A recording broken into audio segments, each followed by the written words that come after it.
Assalamualaikum warahmatullah. My name is Haikal. I'm going to give you a tour of my computer, my PC. So my PC is a laptop. It's a HP Pavilion 15. It's a newer version of it. It's a 15-inch variant. So let's look into the specifications and how it looks. So this is how it looks. It's what I see every day. This is a very beautiful design, a very sleek, modern design, thin profile, very thin bezels. You get the full extent of the screen here. So I very much enjoy the full extent of the screen here because watching movies, even doing work, it's just it feels much more pleasing to the eyes. So specification, moving on. Specification, the operating system is a Windows 10 64-bit operating system. It has the newest, if I'm not mistaken, Intel is generation core i5, 1.6 gigahertz base frequency. The base frequency is lower than the previous generation, but it has a higher cache memory here. So memory, the main memory, the RAM is 4 gigabytes. It has an extension slot, but it comes with 4 gigabytes DDR4. I'm using the 4 gigabytes as it is. It doesn't bother me, just 4 gigabytes is enough. Storage, 1 terabyte of HDD, not a solid state drive, but 1 terabyte is more than enough, more than anything that I can put in it, so I have no complaints on that. Displays, the 15-inch FHD IPS display is really nice. It's really good. It's really crisp, crystal clear. Watching movies in this thing is really nice. Unfortunately, it's just 15.6 inch. So even though it's nice, it's still small for watching movies, but it's clear, crisp, crystal clear. I have no complaints on that. It's all praise. The screen is just nice.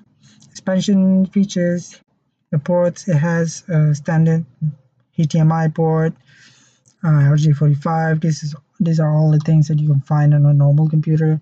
It doesn't have a VGA port like all other modern computers don't have it. It has a Type-C USB, 3.1 Type-C USB port, which is interesting. I've never used it before, but I'm pretty sure I'll use it in the future. In terms of media devices, the speakers is quite good. I've never used it on its own before. I'll always use an external speaker or a headphone jack. So network, nothing fancy here, just a Wi-Fi card, accelerometer, Bluetooth and everything.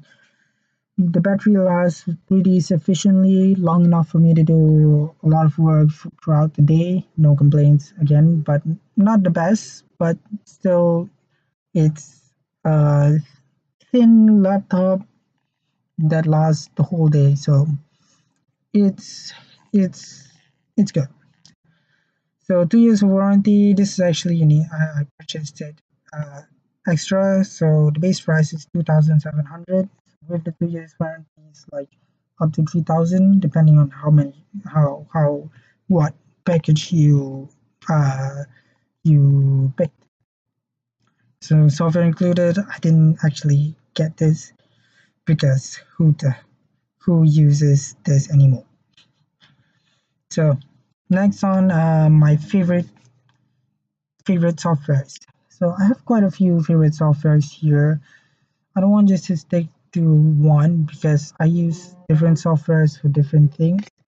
So just picking one out of all of these is not relevant because they do different stuff. So first, I'm going to start with IDEs, programming IDEs. IDEs is integrated development environment for programming. So I have a favorite that I have been using a lot are just all the IDEs from JetBrains in general. So IntelliJ is one I use for Java, PyCharm, the one I use for Python. They're both from JetBrains, and they're both very nice to use. It makes it easy to do big projects. If you have big projects, it's easy to use them. I prefer to use them over other IDEs, although they're bigger, they're heavier. It takes a very long time to load, but it's just very nice to use. I really enjoy using them.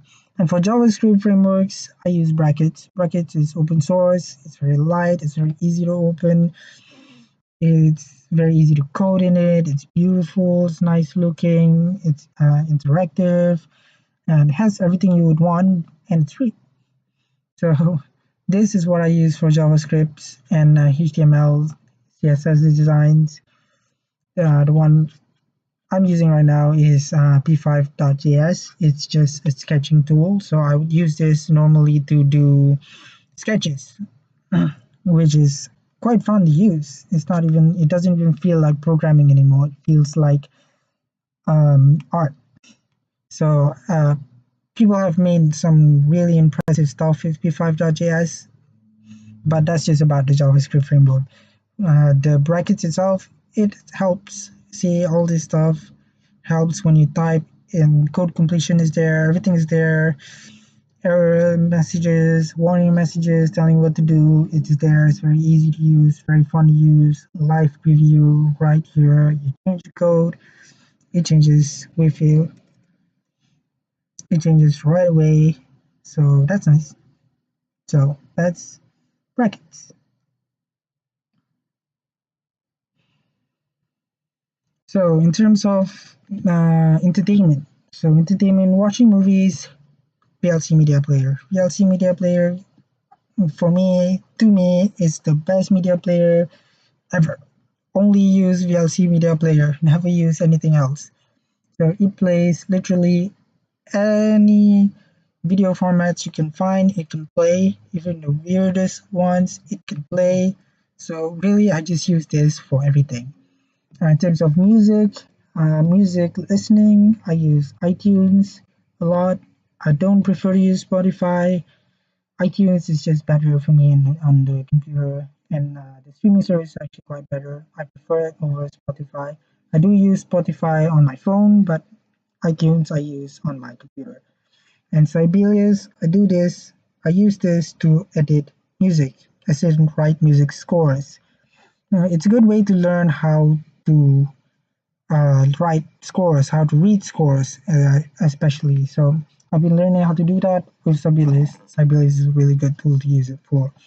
Other utilities is this software. This software is quite cool.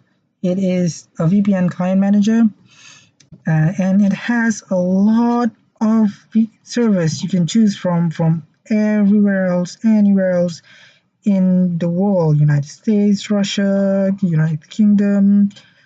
So it helps when I use a public Wi-Fi. This is what I'll use. And the best thing about this software is it's free. It's open source software. It's developed by these guys, the University of Tsukuba, Japan. So most of the service comes from them. It's free rather than buying like services that cost you a lot of money. Just use a free software like the software, the VPN client. So that's for my favorite softwares. Next, a tip about installing virtual machine on your computer. So the only tip I have that is relevant to everyone that I met is to enable a virtualization technology inside your BIOS. It's very easy to do that. Just go to your BIOS, search for virtualization technology. By search, I mean go through everything and just enable it. That's about it. Well, once you enable it, your life will be easier. Everything will just work seamlessly. So pretty much everyone that I've met that has a problem with installing an OS inside their VirtualBox, that's the main problem. To enable virtualization technology. That's about it. So next is what I've learned in class so far. So I've definitely learned a few cool tips when using virtual machine, right? One is don't use it, because especially when you use a laptop like me, which just have 4 gigabytes of RAM, and virtualization takes a lot of that RAM away, right? So you're going to end up using an OS inside your OS, and it's going to be really slow. it's going to be slower than you would even imagine. It's like using a PC from 2005. So I just won't use it anytime soon. Either use the actual OS or dual boot your computer. That's about it. And what more that I've learned is I've actually learned to use Linux. I've never used Linux before. It's actually kind of cool. Maybe even consider trying it out as a primary OS on my computer someday, but not today. So that's about what I've learned. So with that, that's all from me. Thank you very much.